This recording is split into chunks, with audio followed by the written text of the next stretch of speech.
그 제가 이번에 한국에 지금 체류하고 있는 시간이 70일인데요. 여러 교회를 다녀봤고 또 저희 교회 온라인 예배로 저희 교회 예배도 제가 드리곤 했는데 가장 편안하고 내 집에 온 것 같다는 느낌을 받는 교회는 주양한 교회입니다. 우리 목사님께서 늘 파리에 또 자주 오시기도 하시고 그래서 많은 교제를 나누고 있지만 예전부터 계속해서 이렇게 교제를 나누고 있어서도 그런 것 같기도 하고요. 제가 예전에 거여동에 주양한 교회가 있을 때 그 옆에 놀이터에서 무슨 공연도 하고 그 여름 성경학교도 하고 그 짧은 시간이었지만 함께했던 그 추억들이 이 주양한 교회에 많이 서려 있어서 더 그런 것 같기도 합니다.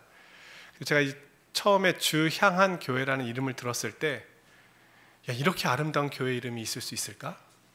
그런 생각을 했거든요. 근데 요즘은 좀 있더라고요.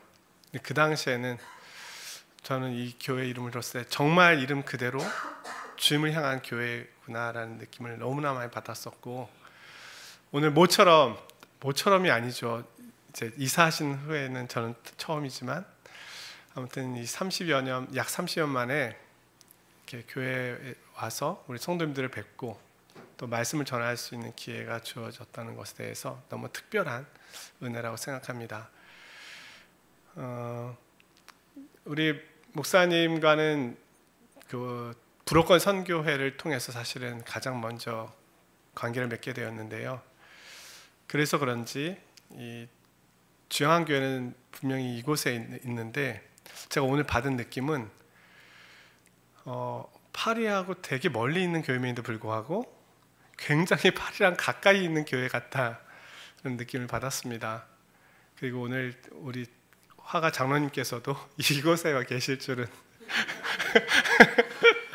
파리에서도 자주 못 뵙는데 그래서 특별한 교회구나 라는 느낌을 많이 받았고요. 우리 또 그 존경하는 이몽치 목사님을 통해서 이런 기회를 또 허락해 주셔서 감사합니다.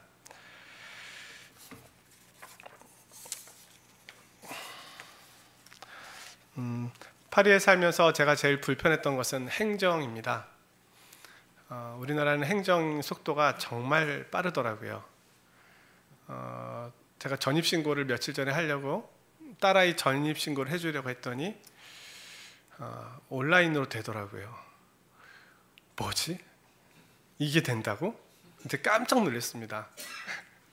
국제운전면허증을 하러 갔더니 뭐 이따 오세요가 아니라 5분 안에 나오더라고요. 이게 된다고? 프랑스는 3개월인데요.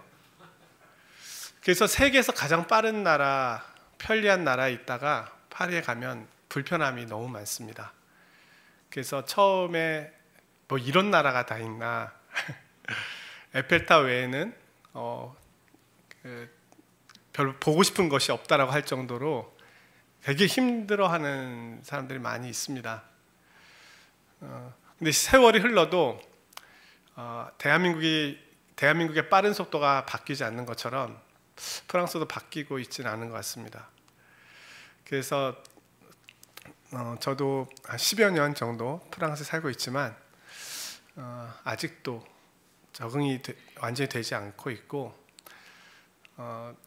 한국의 빠름이 너무 부담스러울 때가 있지만 그래도 쉼은 한국에서 가져야 된다 라는 것을 이번에 와서 다시 느끼고 돌아가게 되었습니다. 그러나 저는 프랑스 이제 목회를 하다 보니까 우울한 성도님들을 많이 보게 되거든요. 유학생들이 너무 외롭고 힘들어합니다. 특별히 11월에서 3월까지 이 긴 겨울 시간, 낮이 짧고 밤이 긴 이 시간, 아무리 초콜릿을 먹으며 견디려고 해도 그 긴 겨울을 이겨내기가 너무 어렵습니다. 비가 많이 오고 또 아주 영하의 날씨는 아니지만 아주 쌀쌀한 그래서 그 시간들을 우리 유학생들이나 교민들 또 저도 되게 힘들어하는 시간인 것 같습니다. 그리고 이방인이잖아요.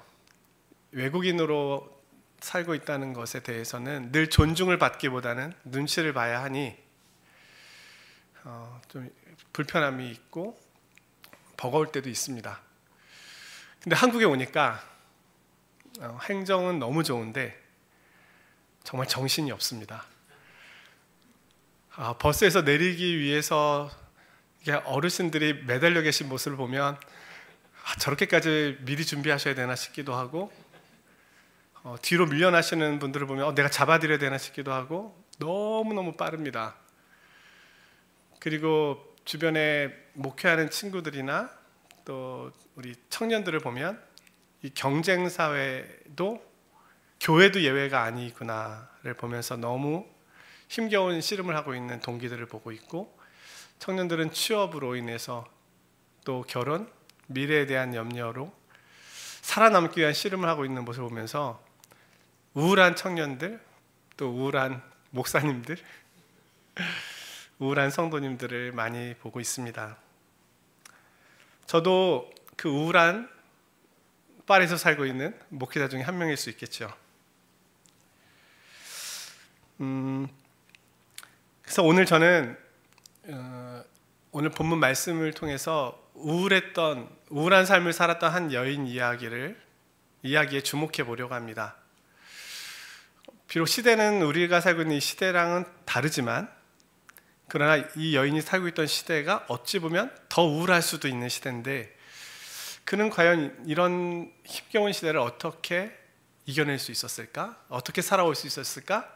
어떻게 버틸 수 있었을까? 어떻게 꿈꿀 수 있었을까? 성도 여러분, 세상이 나아질 거라고 기대하십니까? 오늘보다 내일이 나아질까요? 근데 우리는 주로 과거를 추억하지 않습니까? 옛날이 좋았지. 초등학교 때가 좋았어.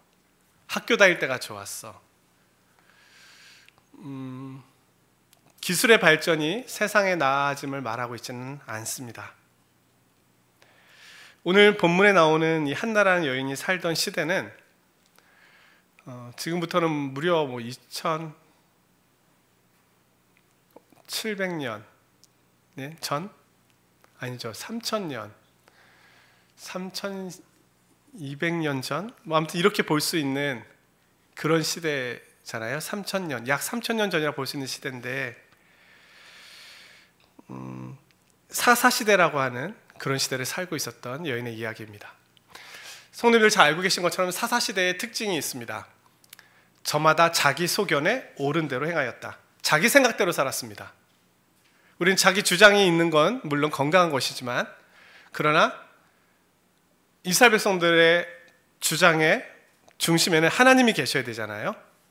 하나님의 율법, 하나님의 말씀이 있어야 되는데 하나님의 말씀과 율법을 잃어버리고 하나님보다 내가 하나님이 되어버린 그 시대, 사사시대를 살아가고 있었습니다.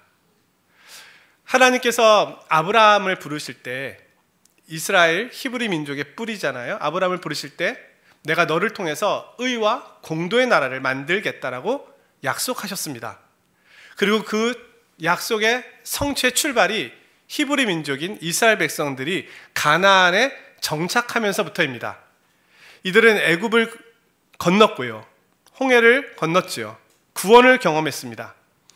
만나와 메추라기 광야 동안 지켜주신 하나님을 경험했습니다. 여리고성을 무너뜨렸고요. 하나님의 임재와 도우심 앞에 지금 가나안에 정착하게 되었습니다. 이제는 하나님의 율법을 가진 자로 하나님을 사랑하고 이웃을 사랑하는 자로 그곳에서 살아가면 됩니다. 그럼으로써 주변 민족에게 하나님의 백성이 있다라는 것을 보여주고 제사장 나라, 하나님과 이방인 사이에서 하나님을 전달하는 제사장의 역할을 감당하면 되었습니다. 그런데 그들의 부르심이 여기 있었는데 이들이 하나님을 잊어버리고 잃어버린 것입니다. 그것이 사사시대입니다. 우리는 그 앞에 사사기를 통해서 보시면 사사시대의 모습을 더 자세히 볼 수 있겠지만, 그러한 때에 이 한나라고 하는 여인에게 있었던 고통의 모습이 나오는데요. 이 한나에게는 엘가나라고 하는 남편이 있었습니다. 그리고 분인나라고 하는 엘가나의 또 다른 아내가 있었습니다. 그러니까 이 엘가나는 아내가 둘인 거죠. 한나와 분인나. 아마도 한나가 아이를 낳지 못하였기 때문에 분인나라고 하는 둘째 아내를 얻은 것으로 보여집니다. 분인나에게는 자녀가 있었습니다. 한나에게는 자녀가 없었습니다. 당시 고대 사회에서 아들이 있다는 건 권력이잖아요. 힘이잖아요. 또 하나님의 은혜를 받고 있다는 증거였잖아요. 그러니 이 분인나가 한나를 학대하기 시작합니다. 우리가 함께 읽진 않았지만 1장 6절에 보면 이런 말씀이 나오는데요. 그의 적수인 분인나가 그를 심히 격분하게 하여 괴롭게 하더라. 이 분인나는 적수입니다. 예. 그리고 아이가 있으니까 갑질을 하는 겁니다.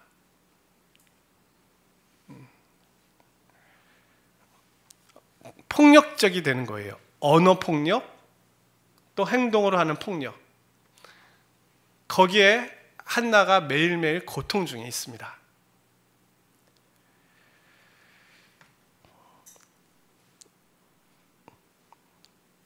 이 여인의 슬픔과 고통은 남편으로는 위로가 되지 않았습니다. 남편이 열 아들보다 내가 있지 않느냐 이렇게 이야기를 하지만 전혀 위로가 되지 않습니다. 근데 이 시대의 더 큰 어려움은 이 아픔 중에, 고통 중에 있는 이 한나가 영적으로도 위로받을 곳이 없다는 데 있었습니다. 우리가 힘들고 고통스러우면 믿음의 친구, 믿음의 성도, 또 목사님, 장로님, 권사님, 집사님, 이렇게 믿음의 사람들로부터 받는 위로들이 있잖아요. 기도해 줄게. 할 수 있을 거야. 함께 우리 하나님의 뜻을 물어보자. 이렇게 할 수 있잖아요.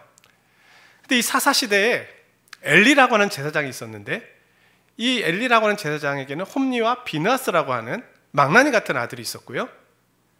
그리고 영적으로 깊이 잠들어 있었던 제사장이었습니다. 그러니 죽도록 힘이 드는데 위로를 구할 곳조차 없었던 시대가 바로 사사시대입니다.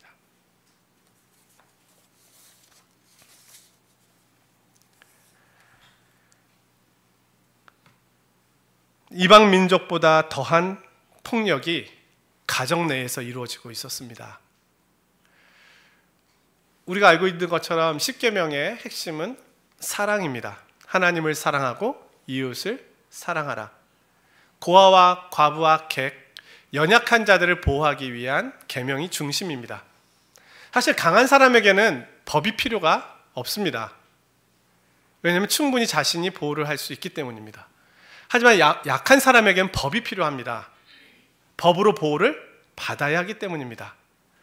법조차 없으면 누가 나를 지켜줄 수 있겠습니까?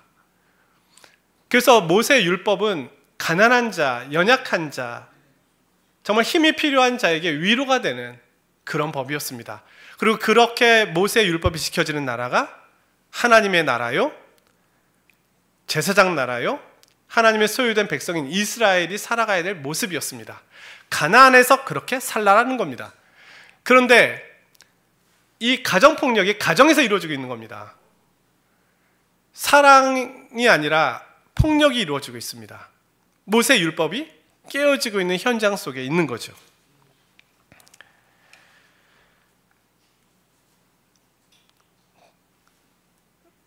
당시에 이 실로에 법궤가 놓여져 있었습니다. 실로라고 하는 곳에 장막이 쳐져 있고 법궤가 놓여 있었기 때문에 이스라엘 백성들은 그곳에 가서 제사를 드렸습니다. 하나님께 예배를 한 것이죠.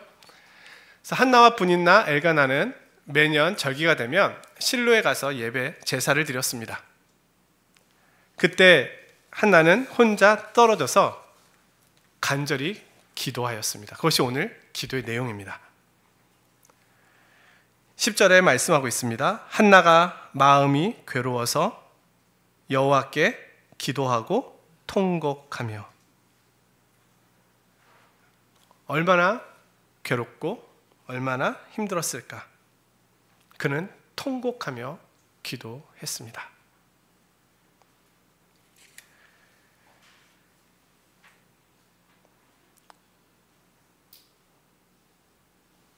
오늘날도 사실 우리 그리스도인의 가장 큰 위로가 되는 것은 통곡할 수 있는,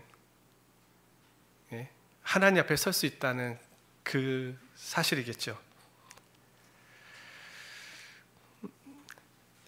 한나의 이 간절한 기도. 근데 여기서 우리가 주목해야 될 것이 있는데요. 한나의 기도의 내용을 한번 보면은요. 11절에 이렇게 기도합니다. 서원하여 이르되 만군의 여호와여, 만일 주의 여종의 고통을 돌보시고 나를 기억하사 주의 여종을 잊지 아니하시고 주의 여종에게 아들을 주시면. 결국 한나의 문제를 풀기 위한 열쇠는 아들이었습니다. 내게 아들만 있다면 나는 이 폭력과 갑질과 위험과 이 불의함에서 벗어날 수 있을 것이다. 오늘 우리의 기도도 대부분 내 앞에 놓여진 문제들을 구체적으로 이렇게 아뢰을 것입니다. 그런데 한나의 기도가 조금 독특합니다. 그 다음 내용인데요. 아들을 주시면 내가 그의 평생에 그를 여호와께 드리고 삭도를 그의 머리에 대지 아니하겠나이다. 자, 이렇게 힘들게 하나님께서 만약에 아들을 주신다면 분인나가 보란 듯이 내 아들을 철저하게 가르치고 훈련시켜서 더 크고 위대한 아들이 되도록 하여 보란 듯이 나타내게 하고 싶다. 사실 이것이 어찌 보면 자신의 억울함을 푸는 방식일 겁니다. 나보다 더 강한 사람에게 내가 더 커져서 더 큰 힘으로, 더 큰 권력으로 그들 앞에 서는 것이 마치 복수하게 되는 것이고, 그것이 하나님께서 내게 주신 은혜의 방식이라고 이해될 수도 있습니다. 그런데 한나는 그렇게 기도하지 않습니다. 도리어 아들을 주시면 하나님께 드리겠습니다. 이건 뭐 거래의 조건일까요? 너무 달라고만 하면 좀 죄송하니까 그래도 조금 드린다고 하면 주시지 않을까? 이게 더 하나님을 설득하는데 좋은 방식이지 않을까? 그런 기도일까요? 기도 응답을 받기 위해서는 그냥 기도하는 거는 뭐 하니까 서원 기도 해서 나도 하나님께 조건을 걸면 기도 응답이 더 빠르게 되지 않을까? 그런 기도일까요? 하나님을 설득하기 위한 방식으로, 하나님은 주시려는 생각도 없고 주시려는 마음도 없는데 내가 어떻게든 나의 형편을 해서 이 위기를 이겨내기 위해서는 필요하니까 이런 조건을 걸면 하나님도 설득이 될 거야 라는 의미에서 한나가 이렇게 드리고 있는 기도일까요? 아마 우리의 많은 기도는 하나님을 설득하기 위한 서원 기도를 사용할 수도 있습니다. 하지만 한나의 기도는 그런 기도는 아니었습니다. 왜냐하면 한나의 기도의 핵심은 내가 그의 평생에 그를 여호와께 드리고 삭도를 대지 않겠습니다. 이 기도는 나실인 서원 기도입니다. 자, 당시에 제사장은 레위 지파가 감당을 했잖아요.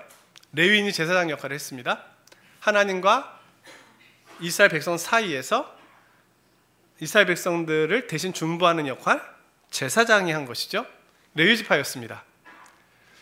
그런데 레위 지파가 아님에도 불구하고 하나님 앞에 평생 그런 제사장적인 삶을 살겠다고 서원하는 일이 있었습니다. 그것이 나실인 서원입니다.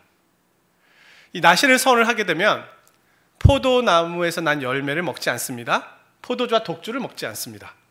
그리고 머리를 자르지 않습니다. 머리를 관리하지 않는 거죠. 길게 늘어뜨립니다. 그리고 시체를 가까이 하지 않습니다. 거룩하게 자신을 부정으로부터 보호합니다. 지금 한나는 내 아들을 나실인으로 하나님께 드리겠다는 겁니다. 여기에는 한나의 깊은 기도의 묵상이 있습니다.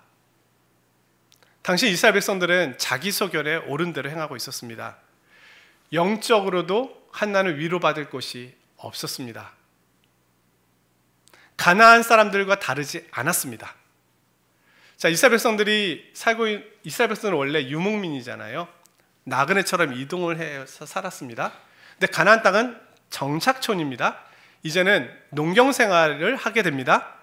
근데 그 가나안에 살고 있는 농경 생활을 해왔던 그 민족들은 술과 포도주와 독주에 취해 있는 문화를 가지고 있었습니다. 그리고 당시 가나안의 문화는 단발머리가 유행했다고 합니다. 머리를 관리한 거죠. 외모를 관리했고, 그리고 술에 취해 있었던 가나안의 문화들이 있습니다. 근데 그 가운데서 내가 머리를 자르지 않고 술을 마시지 않겠다는, 독주를 마시지 않겠다고 하는 것은 구별되어 살겠다라고 하는 다짐입니다. 나는 가나안 사람처럼은 살지 않을 것입니다. 그 이야기는 하나님의 말씀과 율법을 따라 하나님의 백성으로 살겠습니다라고 하는 다짐입니다.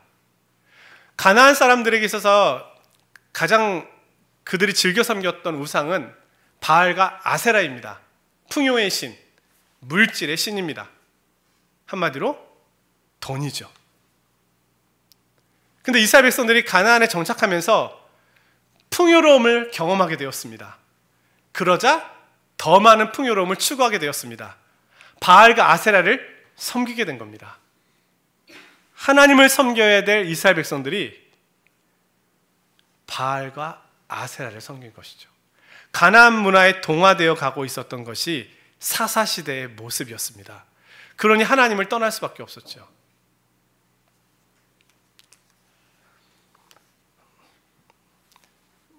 파리에 있으면은 은퇴 이야기를 가끔 하게 됩니다.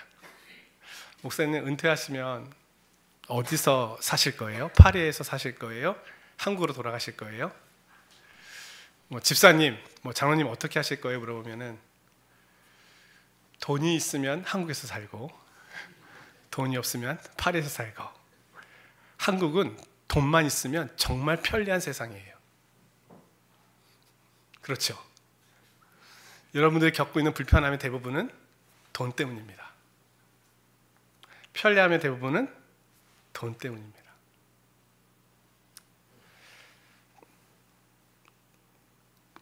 돈은 중립적이기 때문에 우리가 악하다고 얘기할 수는 없지만, 돈을 사용하고 있는 우리가 탐심에 빠지기는 너무 쉬운 것이죠. 이스라엘 백성들이요, 하나님을 잃어버리고 바알과 아세라를 좇았다고 하는 것은 이 가나안의 풍요로움이 하나님을 대신했다는 것을 의미하는 것이거든요. 그런 가운데 한나는 자녀를 나실인으로 드리겠다는 겁니다. 가나안 백성의 삶을 살아가는 자녀가 아니라 하나님께서 아브라함을 통해서 꿈꾸셨던 그 나라, 신의 산에서 언약을 받아서 하나님 말씀대로 살겠다고 언약했던 그 백성, 그것을 회복한 모습으로 고통과 아픔 중에 있는 이들이 하나님 앞에 나와 위로받을 수 있는 제사장 나라가 되도록 하는데 내 자녀가 사용되기를 원합니다. 이 기도가 한나의 기도입니다. 한나는 자신의 원통함을 개인의 문제로 보지 않았습니다. 우리 성도님들 억울한 일, 힘든 일 그런 일들이 많으면 안 되지만 종종 가끔, 아무튼 없는 분은 안 계시겠죠. 한나에게 있어서의 이 억울함과 고통은 그의 삶 전체를 고갈시킬 만큼 엄청난 것이었습니다. 근데 이 한나는 그거를 개인의 문제로 보지 않고 하나님 나라의 문제, 하나님 나라의 통치의 문제, 하나님을 경외하는 문제로 보았습니다. 내가 나의 억울함을 풀 곳이 없는 이유는, 내가 힘이 없고 아들이 없다는 이유로 이렇게 폭력을 당하고 있는 이유는 이들이 하나님을 떠나서 살고 있기 때문이다. 그렇다면 나의 억울함이 궁극적으로 풀어지기 위해서는, 그리고 힘이 없는 자가 다시 회복될 수 있기 위해서는, 위로를 받기 위해서는 하나님의 통치와 다스리심이 나타나야 한다. 나는 이 사사시대가 아닌 또 다른 새로운 시대, 그 하나님을 경외하는 자녀들이 살아가는 그 시대가 오기를 갈망한다. 내 자녀가 그런 역할을 해주기를 나는 갈망한다. 그것이 나시린 서원의 기도입니다. 한나는 일정한 시간이 지나서 정말로 아이를 낳게 되는데 그 아들의 이름이 사무엘입니다. 사무엘은 어떤 인물입니까? 사사시대를 끝내고 새로운 시대, 사울과 다윗에게 기름을 부은 사람입니다. 다윗 왕국의 시대를 여는 일을 한 사람이 사무엘입니다. 한나의 기도가 사무엘을 통해서 펼쳐지게 되는 겁니다. 아이를 낳은 후에 어린 사무엘이 젖을 뗄 때가 되자 한나는 사무엘을 데리고 엘리 제사장에게 갑니다. 그리고 자신의 서원을 이야기하면서 엘리 제사장에게 아들을 맡깁니다. 이제 사무엘은 엘리의 아들이 됩니다. 입양되는 거죠. 그래서 제사장 훈련을 받고 엘리의 가문에서 자라게 됩니다. 그래서 사무엘은 후에 마지막 사사처럼 활동을 하게 되고 새로운 시대, 이 사사 시대를 끝내고 왕의 통치 시대를 여는 그 문을 여는 일을 하게 됩니다. 자, 그러면 과연 한나의 기도가, 이 나시른의 기도가 이렇게까지 한나가 알고 진짜 염두에 두고 그렇게 진짜 생각하고 한 기도일까요? 한나를 너무 크게 보고 계신 것은 아닌가라고 생각할 수 있잖아요. 우리가 한나를 이해하기 위해서는 사무엘상 2장을 보시면 되는데요, 2장에는 한나의 기도가 나옵니다. 이 기도문은 학자들이 말하기를, 학자들의 연구에 의하면 사무엘을 엘리 제사장에게 드리고 돌아오면서 하나님 앞에 올린 기도일 것이다 라고 봅니다. 이 기도에 이런 고백이 나오는데요, 제가 6절 7절을 읽어드리면, 여호와는 5절부터 읽어드리면, 풍족하던 자들은 양식을 위하여 품을 팔고 줄이던 자들은 다시 줄이지 아니하도다. 전에 임신하지 못하던 자는 7을 낳았고 많은 자녀를 둔 자는 쇠약하도다. 여호와는 죽이기도 하시고 살리기도 하시며 스올에 내리게도 하시고 거기에서 올리기도 하시는도다. 여호와는 가난하게도 하시고 부하게도 하시며 낮추기도 하시고 높이기도 하시는도다. 단지 자신의 경험에 대한 고백만이 아니라 하나님께서 이 세상을 어떻게 통치해 가시는가에 대한 기도의 내용입니다. 그리고 10절에서 이렇게 고백합니다. 여호와를 대적하는 자는 산산이 깨어질 것이라. 결국 한나는 자신이 겪은 고통이 단지 개인적인 분인나의 인격에서 나오는 엘리의 영적 어두움이 단지 엘리의 개인적인 문제라고 보지 않았습니다. 한나는 자신에게 있는 이 고통을 해결할 수 없는 이 상황이 그 사사 시대라고 하는 하나님을 떠나서 자기 소견에 옳은 대로 살고 있는 그 시대가 가지고 있는 고통이 자신의 고통의 뿌리라고 보았습니다. 그래서 그는 단순히 아들을 낳는 것에서 만족한 것이 아니라 이 고통이 나만의 고통이 아닌 내 주변에 있는 사람들의 고통일진데 이들이 하나님의 백성으로 회복되고 하나님의 백성으로 나아가는 것만이 이 고통의 해결의 진정한 출발점이 된다고 보았습니다. 그래서 그는 자신의 문제를 가지고 하나님의 나라, 하나님의 통치, 하나님께 순종하는 백성, 이스라엘 전체의 문제로 보고 하나님께로 가지고 나아간 겁니다. 저는 이 한나의 이 모습이 오늘 저와 그리스도인의 부르심이라고 봅니다. 우리가 개인적으로 겪고 있는 이 고난과 어려움이 단지 가정의 문제나 교회적인 문제나 인간관계의 문제로서만 머물러 있지 않습니다. 궁극적으로는 하나님을 떠나 살고 있는 우리의 죄의 문제요, 고통의 문제입니다. 그렇다면 우리는 이 문제를 가지고 하나님, 이 나라, 이 백성, 이 열방, 이 온 땅, 온 세상이 주의 것이 되게 하여 주소서.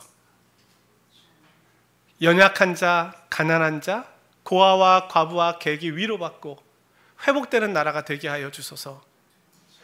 갑질과 폭력을 멈춰주시고 하나님 사랑과 이웃 사랑이 회복되는 하나님의 나라가 이루어지게 하여 주소서.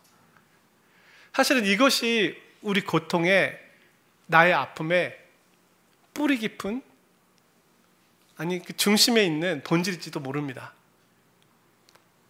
저도 그래서 이런 기도를 한나처럼 하려고 애를 쓰고 있습니다. 이건 나만의 문제가 아니고 우리 교회만의 문제가 아니고 하나님 나라의 문제이지 않을까?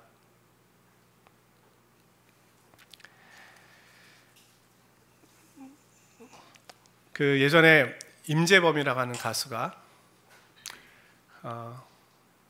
이제 노래방에서 남자들이 절대 부르지 말아야 될 곡 중에 하나가 고해라고 하는 노래잖아요. 어찌합니까? 어떡합니까? 사랑하는 아내가 암에 걸리고 10여 년이라는 긴 시간 동안 투병을 해서 결국은 신앙이 좋고 독실했던 아내가 자신의 품을 떠나게 되죠. 그 긴 시간 동안 그 고통의 시간이 너무 커서 하나님 앞에 탄원하며 드리게 된 고백이 고해라고 하는 노래라고 하잖아요. 근데 이 고해라고 하는 이 노래를 임재범 씨보다 더 잘 부르는 사람이 있던가요? 그건 불가능합니다.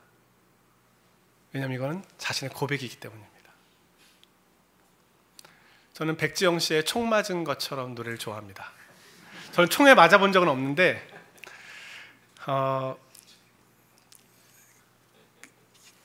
아무튼 이 노래를 듣고 있으면 그 절절함이 느껴지거든요. 근데 백지영 씨보다 이 노래를 더 잘 부르는 사람을 저는 보지 못했습니다. 아직까지는. 소양이 아무리 노래를 잘해도 소양도 아마 이렇게 못 부를 거예요. 왜요? 백지영 씨 고백이거든요. 근데 감사한 것은 임재범 씨가 그런 이야기를 했어요. 나의 고통과 이 아픔이 이 노래를 듣는 사람에게 전달이 돼서 치유와 회복을 주더라. 그리고 자신이 어떻게 설명을 하냐면 나의 지난 시간의 고통이 보배이다 라고 표현합니다. 나는 이 보배를 가지고 있기에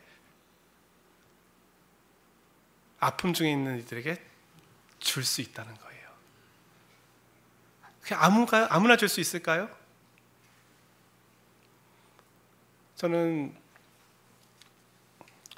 한나의 고통이 개인적인 고통으로 끝나지 않고 사무엘을 통해서 새로운 시대를 여는 기도가 되었다는 것이 바로 우리 그리스도인에게 주신 우리의 삶의 자리에서 겪는 아픔과 고난의 이유가 아닐까라고 다시금 생각해 보게 되었습니다.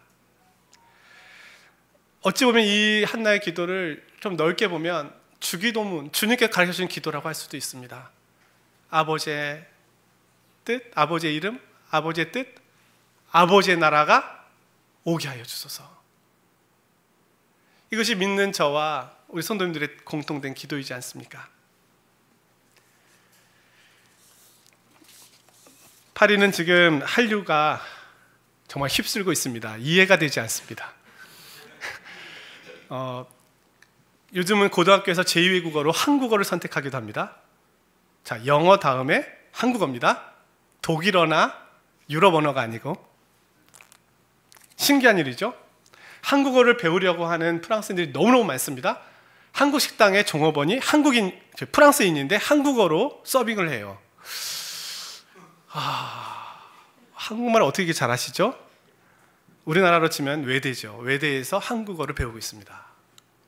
자기는 한국에 가보는 것이 꿈입니다. 왜 오려고 하는지 저는 몰라요. 미스테리라고 저는 봅니다. 미스테리다. 신비롭다. 근데 복음도 미스테리입니다. 거룩하신 그리스도께서 나에게 오신 것이 미스테리입니다.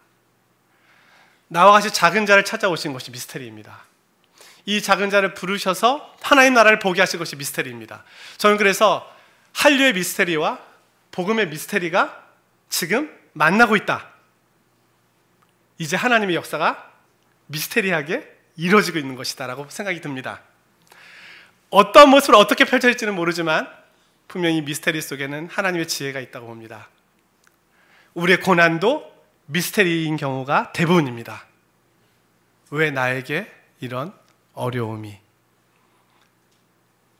그러나 이 미스테리가 하나님 앞에서는 풀어지겠지만 궁극적으로는 그러기 전까지 우리는 한나의 기도가 필요합니다.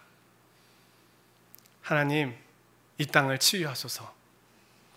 가나안 문화에 물들지 않게 하소서. 내 자녀가 나실인처럼 구별된 자녀가 되게 하소서. 그럴 때 하나님께서 그 기도를 들으시고 새로운 시대를 열어주실 것입니다.